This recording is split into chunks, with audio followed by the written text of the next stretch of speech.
nothing on the screen. Oh, there it goes. Okay. Hare Krishna. Welcome to another evening in the lives of the Vaishnava saints. My name is Chaturatma Das. We appreciate your patience. We've had big rainstorms through the area today, and one of the downsides of living out in the boonies as we do is that the least amount of storm and it affects the electricity. So we had some technical problems which we hope we've straightened out. Those of you that are in the chat room, our usual group, Bhakti and Carol, Dr. Patrick, Lavananda, I haven't heard from you in a long time. If you could just let us know if the sound and the picture are good. We'd appreciate your feedback so we know what's going on. And once we hear from you, then we can get that started. So, at any rate, thank you very much. I'm just waiting to get a little feedback from someone in the chat room to find out if this is... oh, there we go. So, thank you, Bhakti and Carol. All right, we appreciate that. Okay, we're set and ready to go. So, all right, Krishna.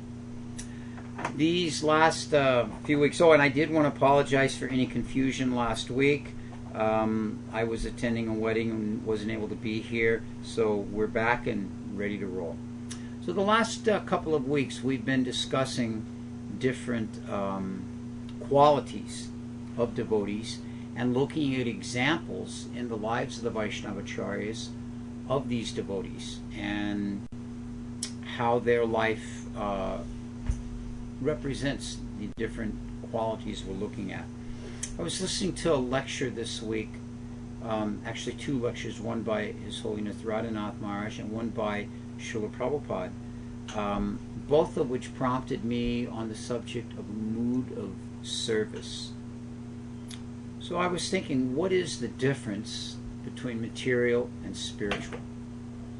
Really what the difference is consciousness.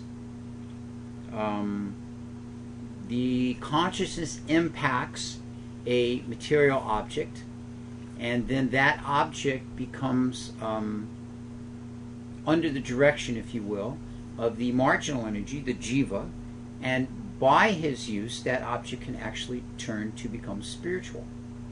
So there are many, many examples Prabhupada has always given of this. He would say when he was lecturing, what is the difference between this house and the house next door? Next door they have so many activities going on which are not Krishna conscious, and then here we have kirtan and japa and arti like that. So the house is not material spirits, how we use it. So one particular example that came to my thought process in this regards was the process of sweeping. Sweeping is an interesting concept because the idea itself has some particular thoughts of discrimination involved in it. Now, if we look at it from either the eastern, from India, or the western side here in the States, and I want to look at it from the western side first, if you happen to be a janitor, it's not really considered to be a very elevated job. I can speak on that subject because I was a janitor for 2 periods of my life. And you're the guy that comes in at night after everyone's gone and cleans everything up, and maybe people are conscious and take a little concern for leaving things in somewhat of an effort to facilitate you, or maybe they just leave a mess and don't care. And then when you meet people in public, oh, hi, I'm Mr. So-and-so, and what is it you do? Oh, I work as a janitor. And, it's not really, people are, oh, wow, very nice. Oh, wow, I wish I had that job. So it's a bit looked down upon. Now, of course, in our modern world, everyone tries for equality, but it's considered a menial job. It's considered a less than elevated activity. We strive for equality in seeing all living entities equal and in seeing everyone equal in their particular activities and their particular work. But, the fact of the matter... Oh, excuse me. Dropped my glasses, my apologies. The fact of the matter is that there is a clear distinction. Particularly in India, we see a very clear distinction when it comes to a sweeper, what's also called a bungi. Bungi can mean one who's literally the cleaner of the toilets, or it can mean a street sweeper, someone who does the cleaning like that. So in India we have the caste system, which is very prominent now. Of course, the caste system, as it is now, is not the proper representation of the natural divisions of society. Krishna speaks in the Bhagavad Gita, Chaturvarna Mayashtrastam, Guna Karma Vivagasaha, that according to one's qualities and one's activities, then it is determined what their position in society is, what their inclination is, what their nature is. Not artificially imposed on them. This is the difficulty with the current caste system. It is imposed by birth. Prabhupada loved to give the example, and he's given it many, many times. If someone is born the son of a judge, it doesn't mean they're automatically a judge. And if someone is born as a street sweeper, it doesn't mean they're destined for that their entire life. One can change their activities. Everyone has a different inclination. So this Bungi class, this sweeper class, because of the misunderstanding of the caste system, is very greatly ostracized. There have been many films and documentaries about this, particularly as it's represented in Calcutta and Bombay and Delhi. Vast, vast communities. On the way from the temple in Calcutta to the airport, there's one vast, vast Bungi colony which one passes. And not taken care of by the government. No facility is properly provided. Same thing is there in Bombay.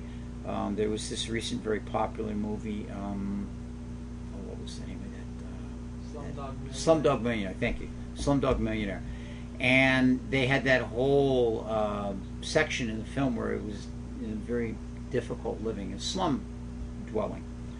So, the perception of the position of the Bungi, or in the West, the janitor. It's interesting because you can also analyze it from the makeup of the broom itself. Now, the broom is used as the main utensil. A plumber has his wrench, the Brahmin has his pen, and the Bungi has his broom. Now, in America, it's very interesting because the nature of the broom is that it's got a very long handle and it's held upright. And that way one is allowed to keep a distinction while sweeping and to feel a bit, glorified and dignified in their sweeping effort. Now, I don't know how many of you in our listening audience have been to India or have had the opportunity to see a broom in India, but it's very short.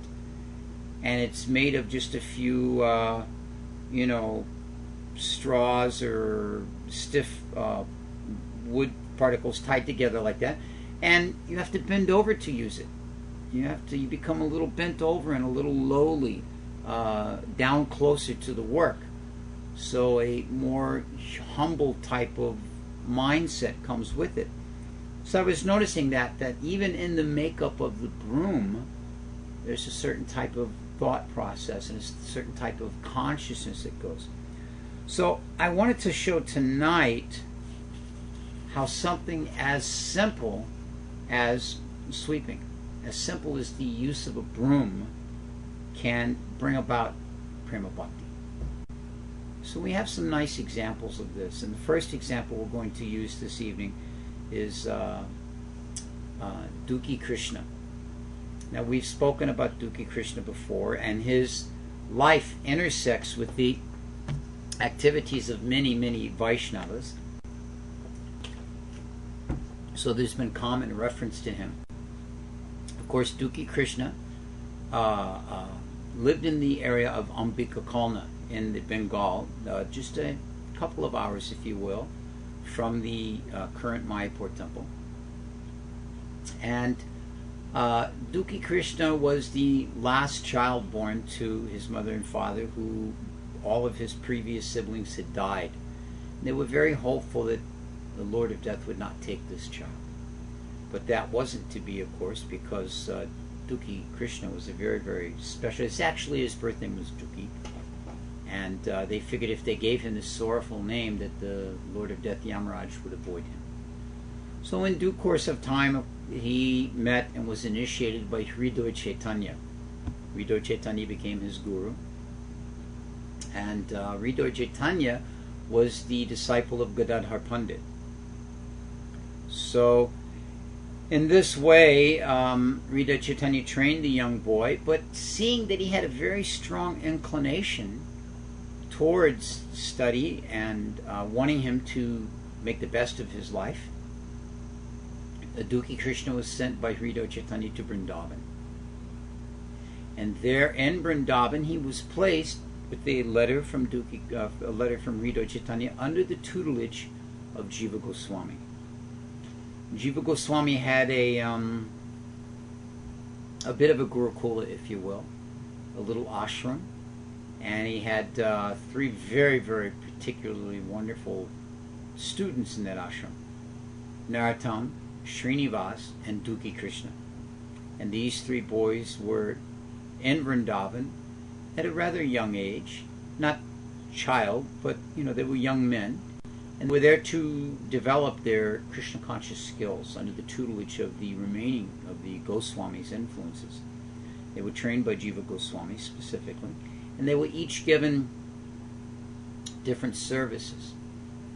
Jiva Goswami particularly gave to Dukhi Krishna the service of sweeping the paths in Seva Kunj.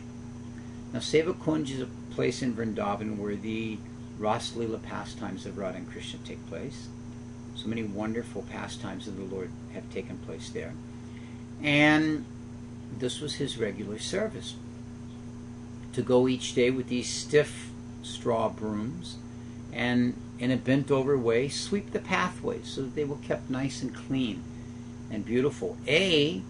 For the glorification of the Dham. I was speaking with one friend of mine last night that's visiting here in Alachua, Madhu Sudana, and he has a campaign that he's struggling to get off the ground to help with the cleansing and purification seva to the Dham of Vrindavan. But that's a whole other story. We could go into that and be here forever and ever. But at any rate, so in this cleaning, and because this is the place where in the evening Radha and Krishna would come and take their pastimes, have their activities. And so then he would clean it the next day so that it was nice and appropriate for them. So in this way, he was rendering this service. Very simple service, sweeping the road, sweeping the street. How much glory can there be in that? If you go to Vrindavan now, you'll see so many different devotees, so many different residents of Vrindavan, the Bungi community as they're called, sweeping the streets. And in this way they are just fulfilling a simple task. But what happens with that task? When you sweep something, the dust rises. And when that dust rises, it settles on your cloth, it settles on your body, and you become dirty. But this dust that Dukhi Krishna was bringing up, this was the dust of Seva Kunj. Incredibly purifying. Anyway, we know the story, not to go very long into the story, but we know the story how one morning when he was cleaning after his classes with Jiva Goswami, he found one beautiful golden bangle, and that bangle was very, very effulgent, very special. And so he took one small hand shovel and dug a hole, wrapped this bangle in a cloth and dug a hole and buried it because he knew someone special would come and ask for this. And the amazing quality of this bangle was that when it came in contact with the shovel he was using, the shovel turned to gold too. So in this way, Srimati Radhika eventually came to Dukhi Krishna herself. She was very pleased with 2 things. One, with his service attitude in his service to the Dham by cleaning Seva Kunj, and 2, by his humility. And in this way, she gave him the tilak that we now know as the Shamanandi tilak, gave him the name Shamananda, not Shamananda, but Shamananda. This is a name for Srimati Radharani, one who derives bliss from Srimati Radhika, from Shama, and gave him the blessings So he revealed this to Jiva Goswami, of course we know. And then eventually news got around to Hridoy Chaitanya, and of course this appeared to the external world because Shamananda was maintaining the humility involved with this.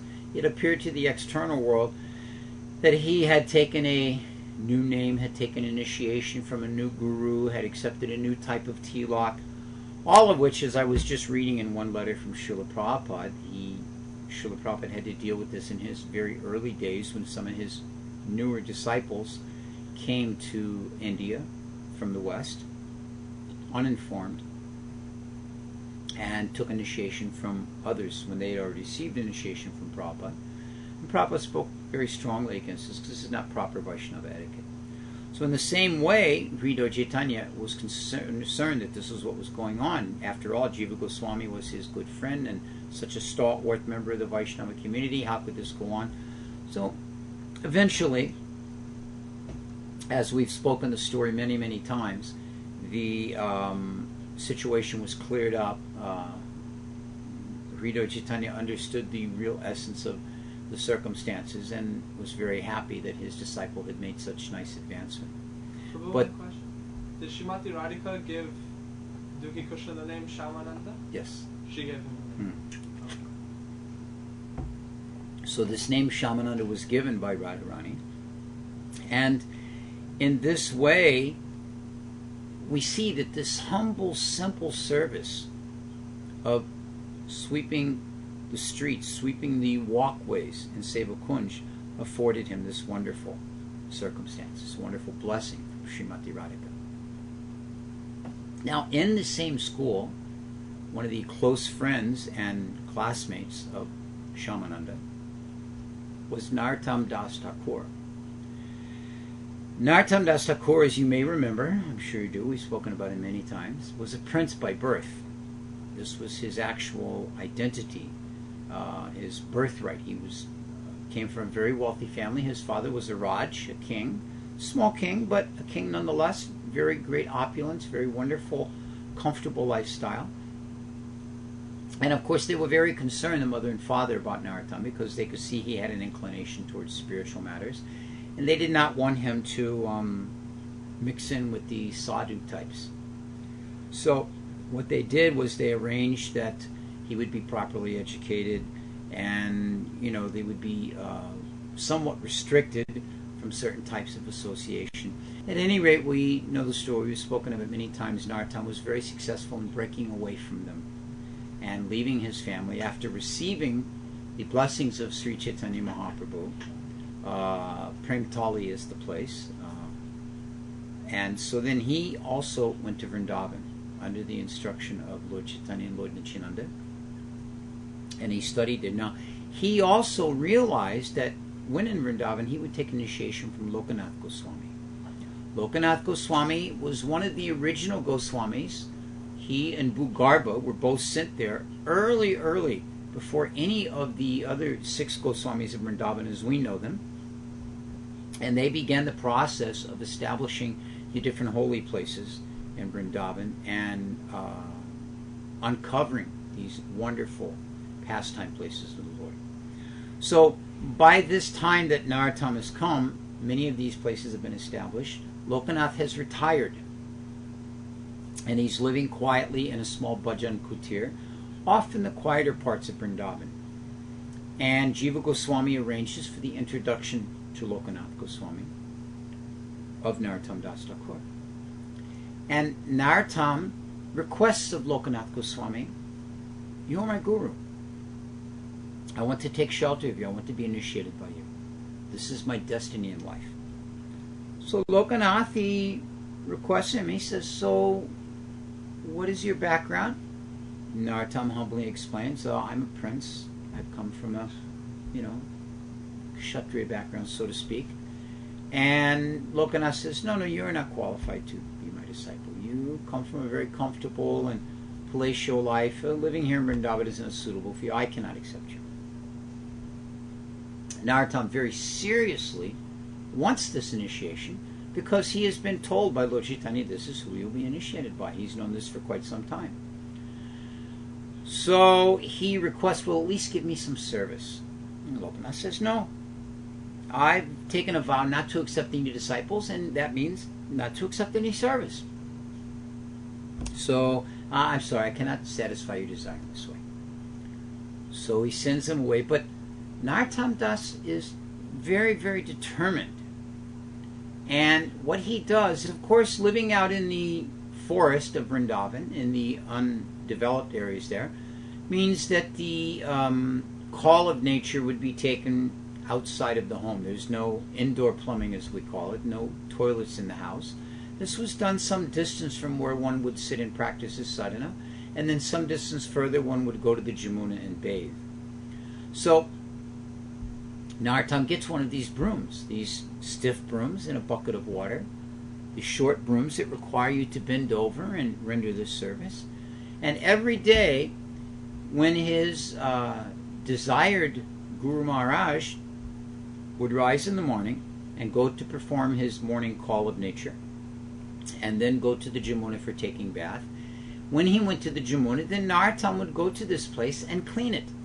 Sprinkle some cow dung and water around and sweep everything into a hole and cover it up, and then arrange everything nicely and sweep the area free of any leaves or branches or anything like that, so that it was a nice situation.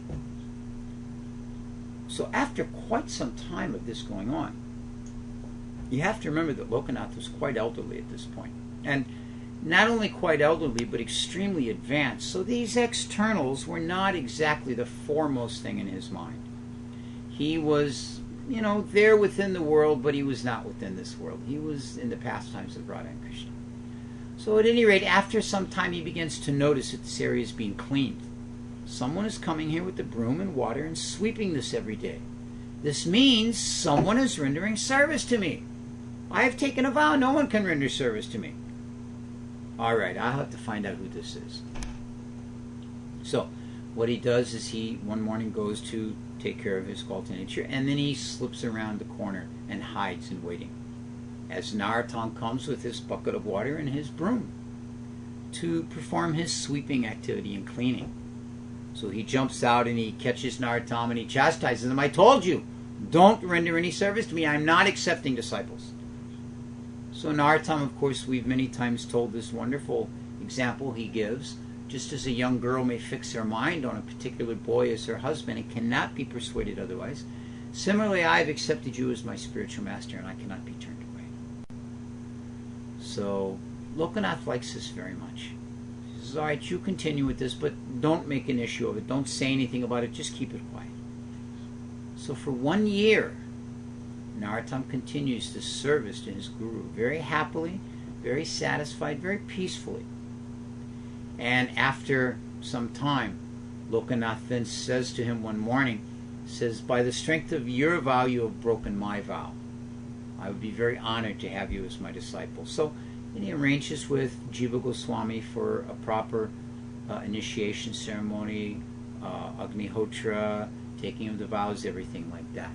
So here's another wonderful example of how someone, just by their humble service of sweeping the area, cleaning the ground, is able to, very wonderfully get the mercy of his spiritual master. Another example I'd like to give, we haven't really spoken about this personality in any of our previous webcasts here, and that is Maharaj Prataparudra. Now, for some of you out there, you may not even be familiar with who Maharaj Prataparudra is. He is the king of Jagannath Puri during the time of Sri Chaitanya Mahaprabhu. And during that time of Sri Chaitanya Mahaprabhu, when Mahaprabhu was living in Puri, there was devotional service was abounding. It was everywhere. And Prataparudra Maharaj was very, very anxious to get the mercy of Sri Chaitanya Mahaprabhu. He was the king, but he understood Mahaprabhu was the greatest devotee, personality of God in himself. But because Chaitanya Mahaprabhu had taken this strict vow as a sannyasi, he did not mix with the king. He did not have anything to do with persons of sense gratification in their lives, persons of opulence in this way. So I want to read some sections and just kind of follow along a little bit the story as it's told by Krishnadas Kaviraj Goswami himself in the Chaitanya Charitamrita, very, very expertly. And just give a little background on this. This is in the Madhya Lila, the 12th chapter. We find that Mahaprabhu has just returned from his tour of South India. And that when he returned to Jagannath Puri, of course all the devotees were very anxious to see him, but Maharaj Prataparudra, it mentions, was very, very eager to meet Sri Chaitanya Mahaprabhu. So he sent a letter to Sarvabhauma Bhattacharya. And Sarvabhauma Bhattacharya, of course, we know was very close to the Lord while he stayed in Jagannath Puri. And he begged Sarvabhauma, because Sarvabhauma was at the time, the main priest of the Jagannath temple, the main pundit there, and that means he would have been closely associated with the king, Maharaj Prataparudra, because the king was very supportive of the activities of the Jagannath temple. And so he wrote him a letter and said, please, get permission from the Lord for me to have his association. I want to see him.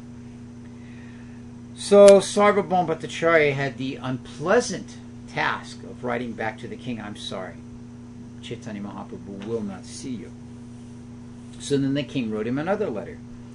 And he said, look, if Lord Chaitanya won't agree to see me, please appeal to the devotees of Lord Chaitanya. Because the devotees, they're more merciful than the Lord.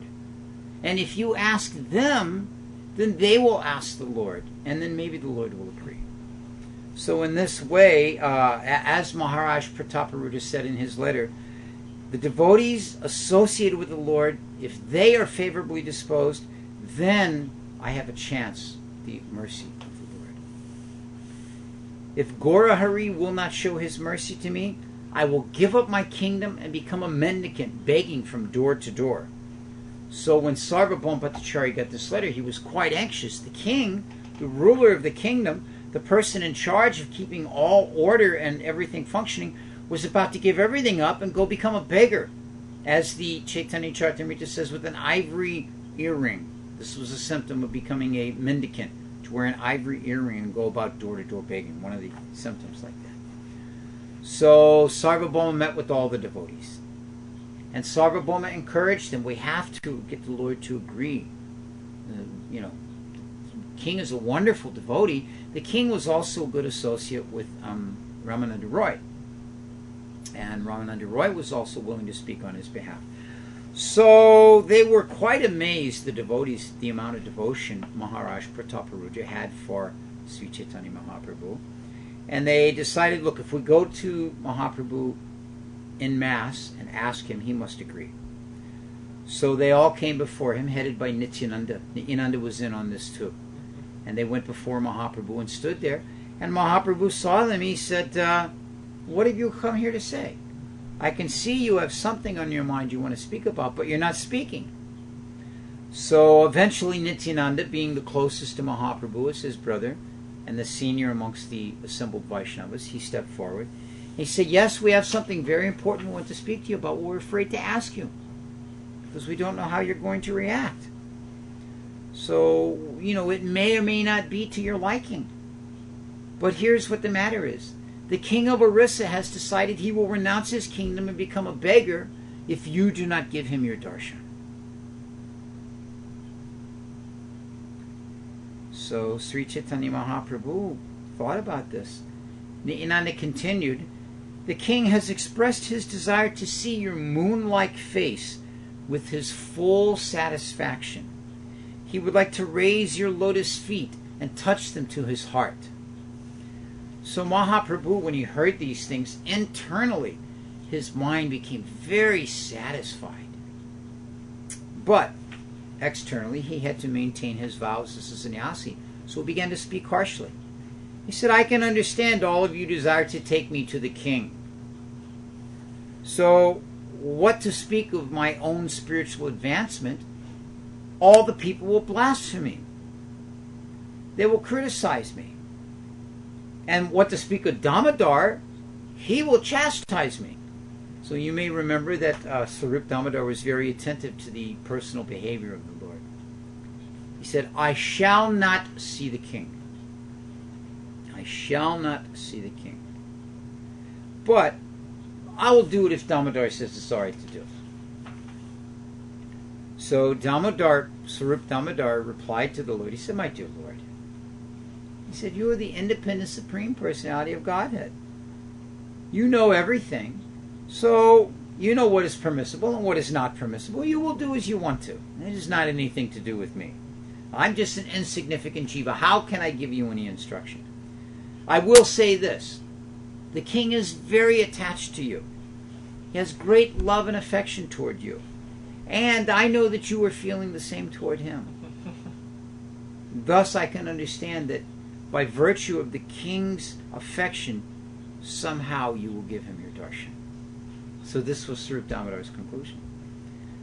So Inanda said, who in the three worlds is it that can ask you to meet with the king? So they continued on like this. And the Inanda presented some different arguments what should be done. So what Lord Chaitanya decided, all right, I will not meet with the king, but I will give a piece of my cloth. He took one of his old chutters and he said, you give this to the king and he may worship it. So, Nityananda, this was his idea. And so they took the cloth and gave it to Sarvabhauma Bhattacharya. And Sarvabhauma Bhattacharya gave it to the king. And the king immediately began to worship this cloth as if it was non-different than Sri Chaitanya Mahaprabhu. He began to render humble service by seva. So, in this way, Ramananda Roy was brought into the equation. And Ramananda Roy also was asking on the king's behalf if the meeting could be arranged with Sri Chaitanya Mahaprabhu. So Mahaprabhu could understand Ramananda Roy is such an intimate and close associate. He is asking for this. So he wants it very much, but I cannot meet with the king. But I will do this. Send his son. Because the father represents the son. At least the father should represent the son in action, in motive, in activity. So he said, send the son to me. Now when the son came, it's mentioned here, very, very amazing, that, let me just catch up here. Yes. That the prince was very youthful, very beautiful, and he had a blackish complexion and lotus eyes. And he was dressed in yellow cloth, and he had jeweled ornaments decorating his body.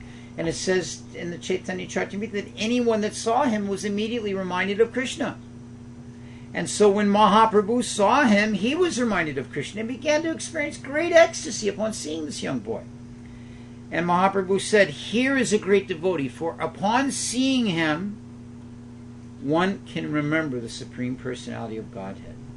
So this is the interesting thing about the association of devotees. Upon seeing a devotee, we're able to remember Krishna. Some of us, just a quick little side thing here, some of us in our occupational activities have the good fortune of seeing devotees during the day.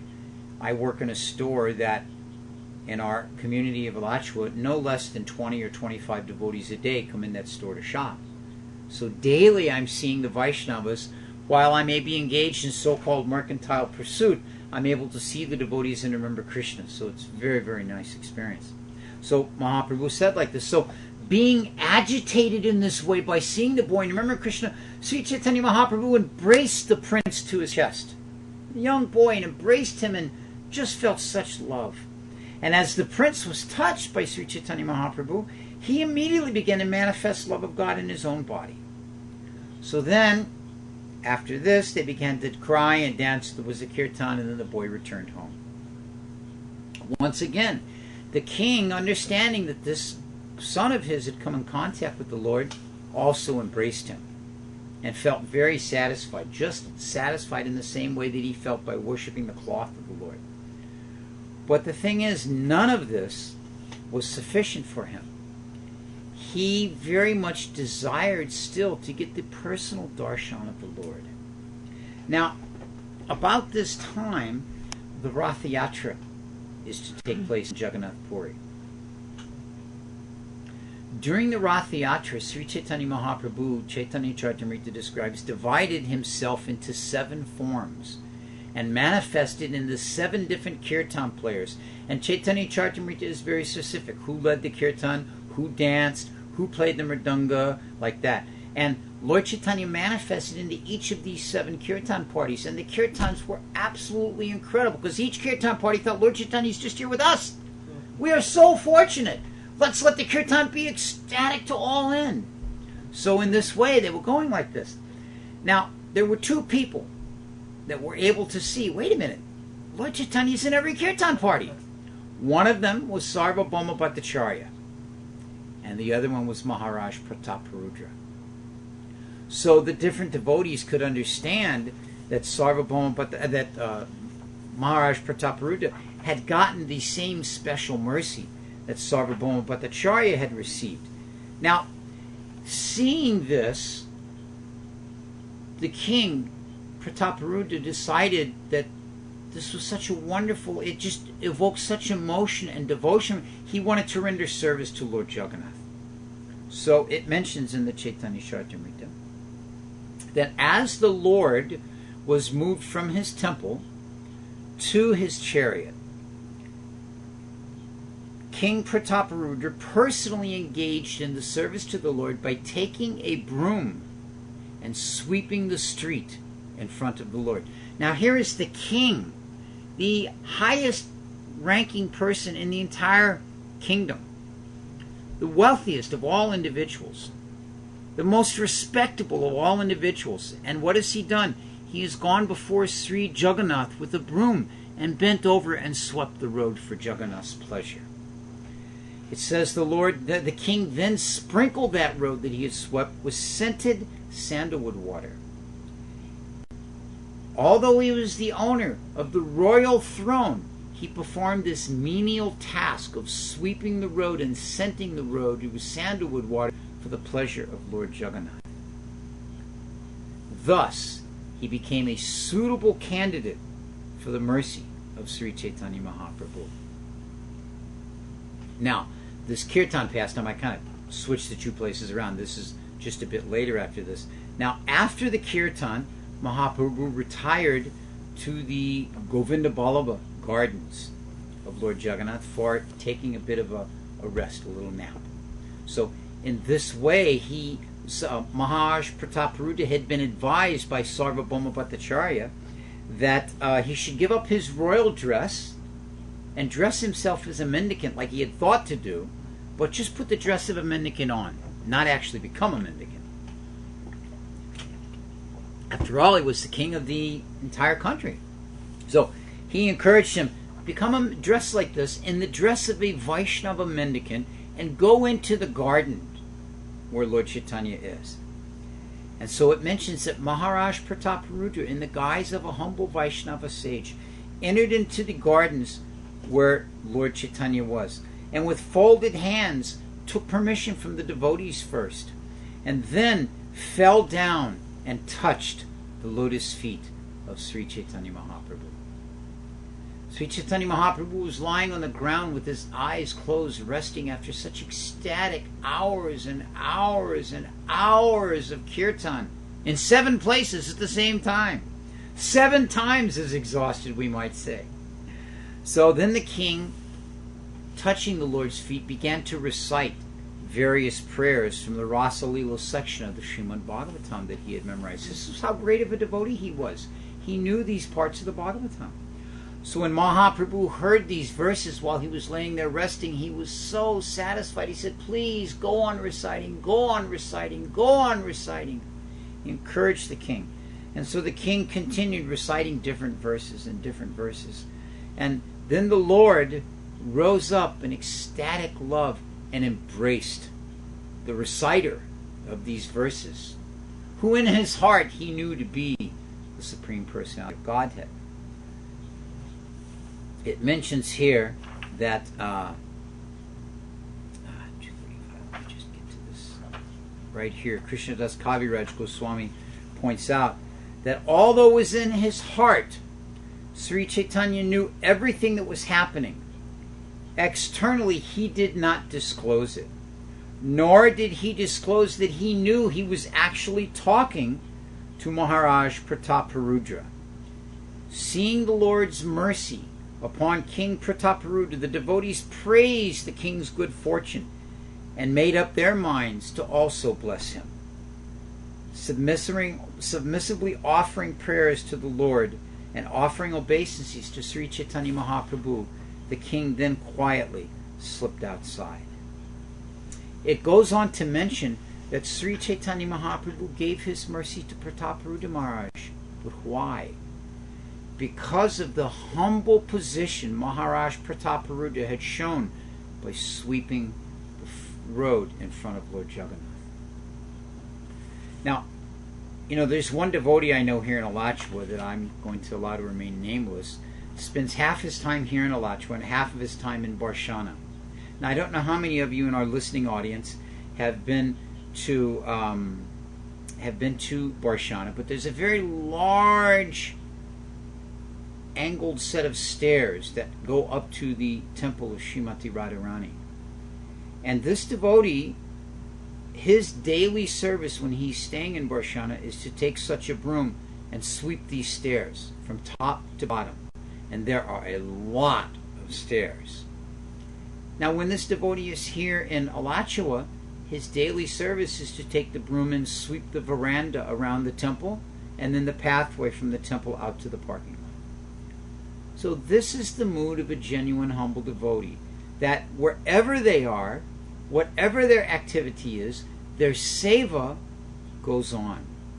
And this is a wonderful mood that we can see the steadiness of it. How can such a thing in these different examples here be so exalted when it's simply sweeping? But because, as we mentioned in the beginning of this class, materially speaking, sweeping is seen to be a lower class activity, something that a lesser person does. Therefore, one who adopts that mood of humility in his service to the Lord, very, very satisfying. Prabhupada quotes the phrase very many times, Bhavo Grahi Janardana. Bhavo Grahi Janardana. What does that mean? It means Janardana, Krishna, sees only the bhava, or the mood, that one renders the service with. Externally, the externals may not be properly qualified or may not be this or that, but the mood of service is what determines the mercy the Lord reciprocates with. So we should keep this in mind. We may be very, very small devotee, very simple devotee, washing the pots in the kitchen, or we may be a big temple president or GBC or Diksha Guru. These positions are very temporary. These positions are not what determine Krishna's mercy on us. What determines Krishna's mercy is the mood that we render this service with. So it's a wonderful opportunity for us to appreciate that it's the sincerity and mood in the heart that we see in the life of Dukhi Krishna that awarded him the benediction of Srimati Radharani, of Narottam Das Thakur that achieved his goal of initiation from Lokanath Goswami, of Maharaj Prataparudra that got him that opportunity to embrace the feet of the Lord to his heart, all by their simple and humble activity of sweeping. So this is a very, very wonderful thing for us to think of during this month of Kartik that we've begun. What simple, humble service can I take up for the satisfaction of the Lord? How can I do something that will allow me, that will enable me, help me to qualify myself to get the mercy of the Lord? And let us not forget the most humble of personalities, Srila Prabhupada. When he began this movement at 26 Second Avenue, who was there? Some hippies were coming. He had no real followers at that time. So who do you think swept the floor after the programs? Who washed the pots after the prasadam? This was Srila Prabhupada. And what did this humility get Srila Prabhupada? Krishna was so satisfied, Lord Chaitanya was so satisfied that he was able to establish this world Sankirtan movement on the order of his own Guru Maharaj and receive the blessings of all the Acharyas. So let us try and develop this mood of humble service that we see present in the lives of these great Vaishnava saints.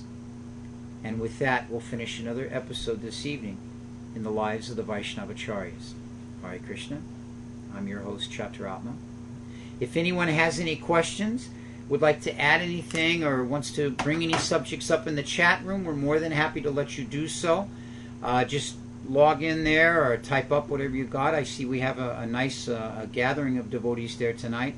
One thing I do want to remind devotees, that this is a wonderful service being rendered to you by the devotees here at Krishna.com. This is a free internet service that goes on 5 nights of the week. Monday nights we talk about lives of the Vaishnavacharyas.